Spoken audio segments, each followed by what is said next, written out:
ഇപ്പൊ ഏതാനും ദിവസങ്ങളായിട്ട് പ്രത്യേകിച്ച് CJP സമരത്തിന് ശേഷം പ്രധാനമന്ത്രി ഇടയ്ക്കൊക്കെ സെൽഫി വീഡിയോകൾ പ്രത്യേകിച്ച് ഇൻസ്റ്റഗ്രാമിൽ പങ്കുവയ്ക്കുന്നുണ്ട്. ഇതിനെല്ലാം 100, 200, 300, 400 മില്യൺസ് വ്യൂ ആണ്. എന്ന് വെച്ചാൽ 5, 10, 20, 30, 40 കോടി വ്യൂസ് ആണ് കിട്ടുന്നത്. ഇതെല്ലാം ഇഷ്ടപ്പെട്ട് ലൈക്ക് ഇടുന്ന ആളുകളുടെ എണ്ണം അതുപോലെ കോടികളാണ്. 20 കോടിയും 10 കോടിയും 15 കോടിയും ഒക്കെ ആളുകളാണ് മോദിയുടെ വീഡിയോ ഇഷ്ടപ്പെട്ടിട്ട് ലൈക്ക് ബട്ടണിൽ പ്രസ് ചെയ്യുന്നത്.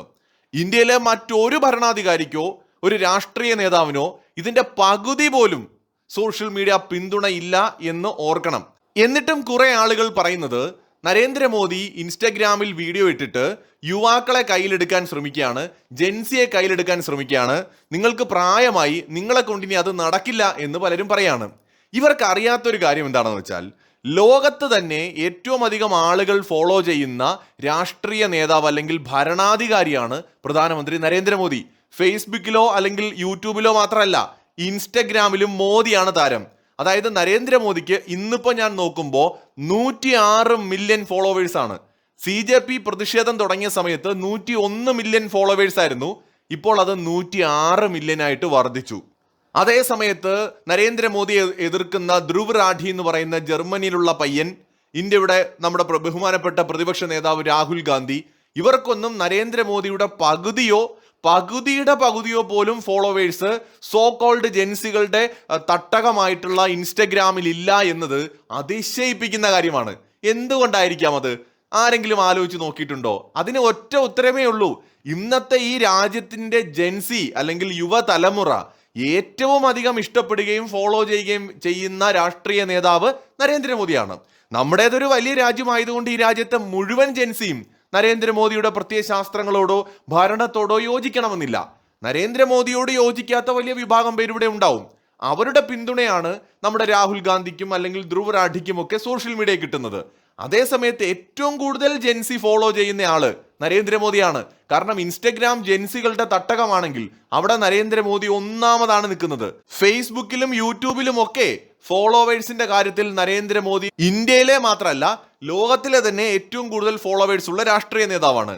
എങ്ങനെയാണ് അദ്ദേഹത്തിന് ഇത് ഉണ്ടാക്കാൻ കഴിഞ്ഞത്? അദ്ദേഹത്തിന്റെ ഭരണ മികവ് കൊണ്ടാണ്, വികസനം കൊണ്ടാണ്, ഡെവലപ്മെന്റ് കൊണ്ടാണ്, അദ്ദേഹം നടത്തിയ സാമ്പത്തിക പരിഷ്കരണങ്ങൾ കൊണ്ടാണ്, ഇന്ത്യയെ ലോകത്തെ അതിവേഗത്തിൽ വളരുന്ന സാമ്പത്തിക ശക്തിയാക്കി മാറ്റിയത് കൊണ്ടാണ്. 2014 ഉണ്ടായിരുന്ന ഇന്ത്യയുടെ GDP ഇരട്ടിയായി വർദ്ധിപ്പിച്ച് 4 ട്രില്യന് മുകളിലേക്ക് എത്തിച്ചത് കൊണ്ടാണ്. ഇന്ത്യയുടെ GDP പെർ ക്യാപിറ്റ 1700 നിന്ന് ഏതാണ്ട് 3000 എത്തിച്ചത് കൊണ്ടാണ്. ജീവിത നിലവാരം വർദ്ധിപ്പിച്ചത് കൊണ്ടാണ്. ഈ രാജ്യത്ത് വികസനം കണ്ണുകൊണ്ട് കാണാൻ പറ്റുന്ന വിധം സാധ്യമാക്കിയത് കൊണ്ടാണ്.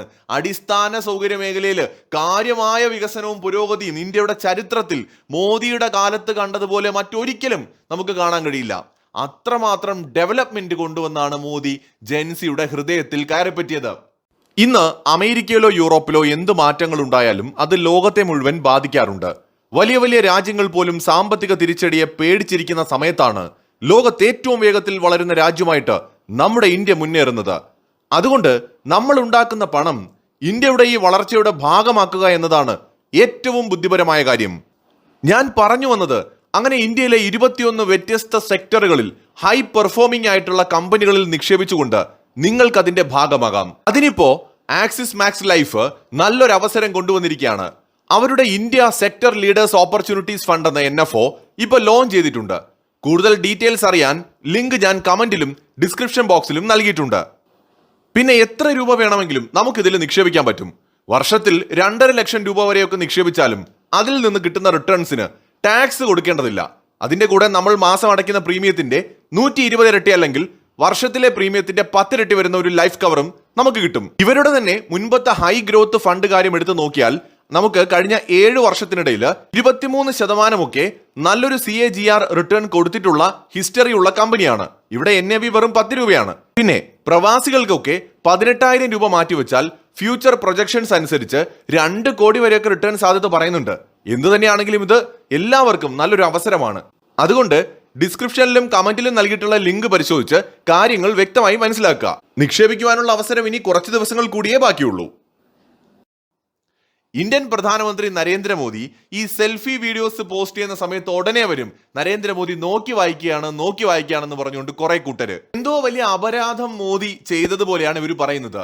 ടെലിപ്രോംപ്റ്ററിൽ നോക്കി മോദി വായിക്കുന്നു എന്നാണ് ഇവർ പറയുന്നത്. എന്നിട്ട് നരേന്ദ്രമോദിയുടെ ഷോർട്ട് വീഡിയോസിന്റെ സ്ക്രീൻഷോട്ട് എടുത്തിട്ട് അദ്ദേഹത്തിന്റെ കണ്ണാടിയിലോ കണ്ണിലോ കാണുന്ന വെളിച്ചത്തിൽ ഒരു മാർക്കൊക്കെ ഇട്ട് അടയാളപ്പെടുത്തിയിട്ട് മോദി അതാ ടെലിപ്രോംപ്റ്റർ നോക്കിയാണ് വായിക്കുന്നത്, നരേന്ദ്രമോദിക്ക് മര്യാദയ്ക്ക് ഒരു വീഡിയോ ചെയ്യാൻ പോലും അറിയില്ല എന്ന് പറഞ്ഞുകൊണ്ടുള്ള വ്യാജ പ്രചാരണങ്ങൾ മറ്റൊരു വശത്ത്. ഈ പറയുന്ന ആരെക്കുറിച്ചാണ്?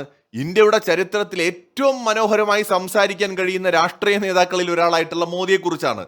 നരേന്ദ്രമോദിയുടെ ജനങ്ങളെ അഭിസംബോധന ചെയ്തുകൊണ്ട് നടക്കുന്ന ഓരോ റാലികളും എടുത്തു നോക്കിയാൽ എത്ര ഭംഗിയായിട്ടും മനോഹരമായിട്ടാണ് പ്രധാനമന്ത്രി യാതൊരു ശാസ്ത്രീയ സഹായങ്ങളും ഇല്ലാതെ സംസാരിക്കുന്നത്. എന്നാൽ ടെലിപ്രോംപ്റ്റർ ഉപയോഗിച്ച സന്ദർഭങ്ങളുണ്ട്. എപ്പോഴാണെന്നറിയാമോ? ഔദ്യോഗികമായിട്ട് നമ്മുടെ രാജ്യത്തിന്റെ നിലപാടുകൾ പറയേണ്ട സമയങ്ങളിൽ, അല്ലെങ്കിൽ ഗവൺമെന്റ് ഒരു കൃത്യമായ വിഷയത്തിൽ സ്റ്റേറ്റ്മെന്റുകൾ പറയേണ്ട സമയത്ത്, ഗൗരവമുള്ള വിഷയങ്ങളെക്കുറിച്ച് സംസാരിക്കുമ്പോൾ, ഇപ്പോൾ പൊതുപരിപാടികളിൽ സംസാരിക്കുമ്പോഴോ ജനങ്ങളെ അഭിസംബോധന ചെയ്യുമ്പോഴോ ഒരു ഭരണാധികാരിക്ക് ടെലിപ്രോംപ്റ്ററിന്റെ ആവശ്യമില്ല. അത്തരം സന്ദർഭങ്ങളിലും അത് ഉപയോഗിക്കുന്ന നേതാക്കളുണ്ട്. കാരണം ഗവൺമെന്റിന്റെ കാര്യങ്ങൾ അല്ലെങ്കിൽ ഭരണകാര്യങ്ങൾ ജനങ്ങളോട് പറയുമ്പോൾ ഒരു മിസ്റ്റേക്കും വരാൻ പാടില്ല. അതുകൊണ്ട് പറയാനുള്ള കാര്യങ്ങൾ നേരത്തെ തന്നെ കൃത്യമായിട്ട് പോയിന്റുകൾ എഴുതി തയ്യാറാക്കി വെച്ചിട്ടായിരിക്കും പലപ്പോഴും പല ഭരണാധികാരികളും സംസാരിക്കുന്നത്. പക്ഷെ നരേന്ദ്രമോദി ജനങ്ങളെ അഭിസംബോധന ചെയ്ത് സംസാരിക്കുമ്പോൾ പലപ്പോഴും അങ്ങനെ കണ്ടിട്ടില്ല നമ്മൾ. അത് മാത്രമല്ല, അദ്ദേഹം ഇന്റർനാഷണൽ വേദികളിൽ അപൂർവമായിട്ടാണ് ഈ ടെലിപ്രോംപ്റ്റർ ഉപയോഗിക്കുന്നത്. ആദ്യ നാളുകളിൽ അദ്ദേഹം അധികാരത്തിൽ വന്ന ആദ്യ സമയങ്ങളിലും അത് അപൂർവമായിട്ട് ഉപയോഗിച്ചിട്ടുണ്ട്. ടെലിപ്രോംപ്റ്റർ എന്ന് പറയുന്നത് നമ്മൾ പറയാൻ പോകുന്ന കാര്യങ്ങളിൽ നമുക്ക് ഒരു തുടർച്ച ഉണ്ടാവാൻ വേണ്ടിയിട്ട് ബേസിക് പോയിന്റ്സോ ഹിന്റുകളോ കാര്യങ്ങളോ ഒക്കെ മാത്രമായിരിക്കും അതിലുണ്ടാവുക. കാരണം സംസാരിക്കുന്നത് ഒരു രാജ്യത്തിന്റെ ഭരണാധികാരിയാവുമ്പോൾ കൃത്യമായിട്ട് നമ്മൾ പറയുന്ന കാര്യങ്ങൾ വ്യക്തതയുള്ളതായിരിക്കണം, തെറ്റുപറ്റാതെ പറയേണ്ടത് ആവശ്യമാണ്. ഇത് കാണാപ്പാടം പഠിച്ച് പറയേണ്ട കാര്യമില്ല.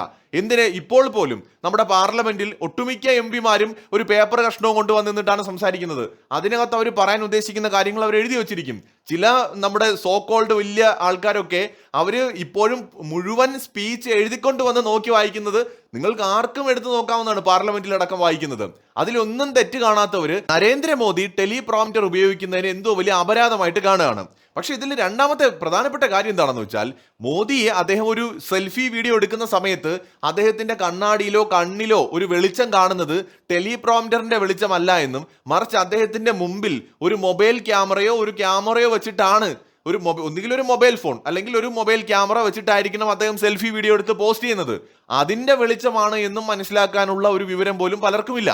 ഇനി അഥവാ അദ്ദേഹം ടെലിപ്രോംപ്റ്റർ ഉപയോഗിച്ചാൽ തന്നെ ഇപ്പോൾ CJP പ്രൊട്ടസ്റ്റ് പോലെയുള്ള രാജ്യവ്യാപകമായി ചർച്ച ചെയ്ത ഒരു വിഷയത്തിൽ മോദി ഗവൺമെന്റ് അദ്ദേഹത്തിന്റെ നിലപാട് പറയുന്ന സമയത്ത് കൃത്യമായിട്ട് കാര്യങ്ങൾ പറയേണ്ടത് നോട്ട് ചെയ്ത് വെച്ചിട്ട് അദ്ദേഹം നോക്കി വായിക്കുന്നതിൽ എന്താണ് മിസ്റ്റേക്ക് എന്ന് എനിക്ക് മനസ്സിലാവുന്നില്ല. നമ്മുടെ മുൻ പ്രധാനമന്ത്രി മൻമോഹൻ സിംഗ് വളരെ വലിയ വിദ്യാസമ്പന്നനായിരുന്നു, അദ്ദേഹം നോക്കി വായിക്കുന്നില്ലേ?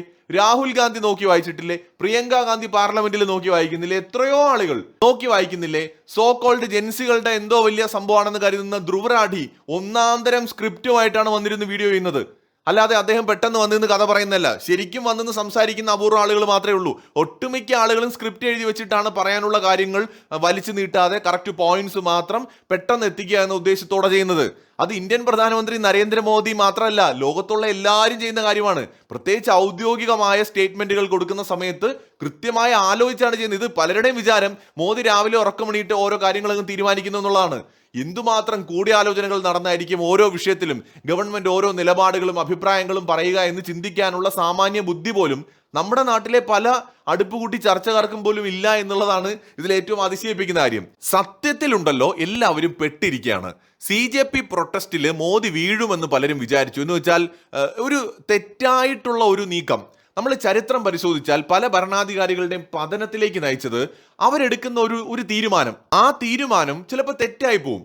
അത് ശരിയായിരിക്കുമെന്ന് കരുതി അവരെടുക്കുന്നതായിരിക്കും, അത് തെറ്റായി പോവും. ഇവിടെ നരേന്ദ്രമോദിയുടെ കേസിൽ ധർമ്മേന്ദ്ര പ്രധാന്റെ രാജി വാങ്ങിച്ച് വിദ്യാർത്ഥികൾ ഉന്നയിച്ച കാര്യങ്ങൾ, അത് വിദ്യാർത്ഥി പ്രക്ഷോഭത്തിന്റെ മറവിൽ രാഷ്ട്രവിരുദ്ധ ശക്തികളടക്കം കടന്നുകൂടിയിട്ടുണ്ടായിരുന്നെങ്കിൽ പോലും ഉചിതമായ സമയത്ത് മോദി സർക്കാർ ജെനുവിൻ വിദ്യാർത്ഥികളെ അഡ്രസ് ചെയ്തുകൊണ്ട് ആ തീരുമാനങ്ങൾ എടുത്തതോടെ മോദിയെ താഴെ ഇറക്കാം എന്നുള്ള പലരുടെയും സ്വപ്നങ്ങൾ തകർന്നുപോയി എന്ന് മാത്രമല്ല, നരേന്ദ്രമോദി ജെൻസി തലമുറയുമായിട്ട് കൂടുതൽ അടുത്ത് സംസാരിക്കാൻ തുടങ്ങിയിരിക്കുന്നു. ഇവരുടെ സകല കണക്കുകൂട്ടലുകളെയും തെറ്റിച്ചിരിക്കുകയാണ് മോദി. അതാണ് രാഷ്ട്രതന്ത്രം എന്ന് പറയുന്നത്. ഒരു ഭരണാധികാരിക്ക് അറിയാം എവിടെ എപ്പോ എന്ത് ചെയ്യണം എന്നുള്ളത്. പല ഭരണാധികാരികളുടെയും പതനത്തിലേക്ക് നയിക്കുന്നത് പലപ്പോഴും തെറ്റുകൾ തിരുത്താത്തതും ഉചിതമായ ആവശ്യമുള്ള നടപടികൾ വേണ്ട സമയത്ത് എടുക്കാത്തതുമാണ്. ഒരു ചെറിയ റോങ് മൂവ് മതി ഒരു ഭരണാധികാരിയുടെ പതനത്തിന് കാരണമാകും. ഹിസ്റ്ററിയിൽ അങ്ങനെ ഒരുപാട് സന്ദർഭങ്ങൾ നമുക്കുണ്ട്. സോവിയറ്റ് യൂണിയനെ ജർമ്മനി ആക്രമിച്ചില്ലായിരുന്നുവെങ്കിൽ രണ്ടാം ലോക മഹായുദ്ധത്തിൽ ജർമ്മനി തോൽക്കുകയുമില്ലായിരുന്നു. ബ്രിട്ടനും അമേരിക്കയും അടക്കം ഒന്നും തലപൊക്കുകയുമില്ലായിരുന്നു. ഒരുപക്ഷെ ജർമ്മനി ആയിരിക്കും ഇന്ന് അമേരിക്കയുടെ സ്ഥാനത്ത് ആ ഒരു so called super power. So ഇത് ചരിത്രത്തിൽ ഹിറ്റ്ലറിന് പറ്റിയൊരു വീഴ്ചയായിരുന്നു ആ ഒരു സോവിയറ്റ് യൂണിയനെ കൂടി ആക്രമിക്കുക എന്നുള്ളത്. അങ്ങനെ ഓരോരുത്തർക്കും ഓരോ കാലത്തും പതനം സംഭവിച്ച ഭരണാധികാരികൾക്ക് വീഴ്ച പറ്റിയിട്ടുണ്ട്. അമേരിക്കയ്ക്ക് സംഭവിച്ച പതനം എന്താണെന്ന് വെച്ചാൽ താരിഫ് ചുമത്തിയതാണ്. ഭാവിയിൽ അത് അമേരിക്കയുടെ പതനത്തിന് തുടക്കമിട്ട സംഭവമായിട്ട് വിലയിരുത്തപ്പെടും. അപ്പൊ ഇങ്ങനെ ഓരോരുത്തർക്കും തെറ്റുകൾ പറ്റിയിട്ടുണ്ട്. ഇവിടെ മോദി അദ്ദേഹം മികച്ചൊരു രാഷ്ട്രതന്ത്രജ്ഞനാണ്. മോദിയെ അണ്ടർ എസ്റ്റിമേറ്റ് ചെയ്തു പലരും. നരേന്ദ്രമോദി അങ്ങ് നിസ്സാരമായി അങ്ങ് വീഴ്ത്തിക്കളയാമെന്ന് വിചാരിച്ചു. വെറും ഒരു ചായക്കടക്കാരനായ ഒരു സാധാരണക്കാരനായ ഒരു മനുഷ്യന്റെ മകനായി ജനിച്ച നരേന്ദ്ര ദാമോദർ ദാസ് മോദി ഇന്ത്യയുടെ പ്രധാനമന്ത്രിയായിട്ട് 3ാം വട്ടവും അധികാരത്തിൽ ഇരിക്കുന്നുവെങ്കിൽ അദ്ദേഹത്തിന്റെ രാഷ്ട്രീയ പരിചയവും തന്ത്രവും കുശാഗ്രതയും ബുദ്ധിയും ഭരണമികവും നേതൃപാഠവും എത്രത്തോളം ഉണ്ടാകുമെന്ന് ആലോചിച്ച് നോക്കൂ.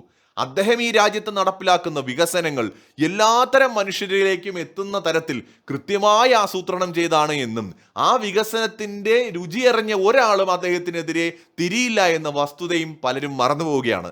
നരേന്ദ്രമോദി അങ്ങ് പെട്ടെന്ന് വീഴ്ത്തിക്കളയാമെന്നുള്ളത് വെറും വ്യാമോഹമാണ്. മോദിയെ വീഴ്ത്താൻ ശ്രമിക്കുന്നവരെ വിറ്റ പൈസ മോദിയുടെ പോക്കറ്റിലുണ്ട് എന്ന് മറന്നു പോകരുത്. ഇന്ത്യയുടെ മികച്ച സാമ്പത്തിക വളർച്ചയുടെ ഭാഗമായിട്ട് നിങ്ങളുടെ നിക്ഷേപങ്ങളെ മാറ്റാൻ താല്പര്യമുണ്ടെങ്കിൽ നേരത്തെ ഞാൻ പറഞ്ഞ ആക്സിസ് മാക്സ് ലൈഫിന്റെ India sector leaders opportunities fund NFO നിങ്ങൾക്ക് പരിഗണിക്കാവുന്നതാണ്. ഡിസ്ക്രിപ്ഷനിലും കമന്റിലും നൽകിയിരിക്കുന്ന ലിങ്ക് ചെക്ക് ചെയ്ത് കാര്യങ്ങൾ മനസ്സിലാക്കി നിക്ഷേപ തീരുമാനം എടുക്കുക. നിക്ഷേപിക്കുവാനുള്ള അവസരം ഇനി കുറച്ച് ദിവസങ്ങൾ കൂടി മാത്രമേ ബാക്കിയുള്ളൂ. പെട്ടെന്ന് തന്നെ ഒന്ന് ചെക്ക് ചെയ്ത് നോക്കൂ. മറ്റൊരു വീഡിയോയുമായി വീണ്ടും കാണാം.